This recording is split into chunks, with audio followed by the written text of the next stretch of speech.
کراچی میں گورنگی چمڑا چورنگی کے قریب فائرنگ سے زخمی باپ بیٹی دم توڑ گئے۔ پولیس کے مطابق واقعہ ڈکیتی ہے یا کچھ اور، تفتیش کی جا رہی ہے۔ اس پر ہم بات کرتے ہیں ڈان نیوز کے رپورٹر عمران حفیظ۔ عمران، بتائیے گا یہ واقعہ کب رونما ہوا تھا اور پولیس اب تک کیا پتہ چلا پائی ہے اس واقعے سے متعلق؟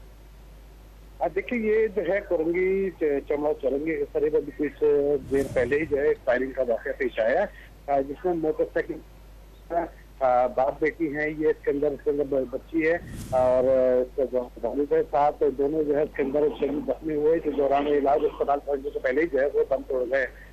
طاہر زمان کے نام سے ان کی شناخت ہوئی، جبکہ علم گل جو ہے وہ بچی کی شناخت ہوئی ہے۔ جب جائزہ خور میں پولیس پہنچی، اس میں وہاں سے جو ہے وہ 8 پتھر کی گولیوں کے پھول جو ہے وہ اکٹھے کر لیے اور اس کو جو ہے فورنسک کے لیے بھجوا رہے۔ ابھی مزید پولیس تحقیقات کر رہی ہے کہ آیا یہ واقعہ جو ہے ڈکیتی مزاحمت ہے یا کوئی ذاتی شخصانہ ہے یہ۔ جی عمران، بہت شکریہ، آپ ہمیں اپڈیٹ کر رہے تھے۔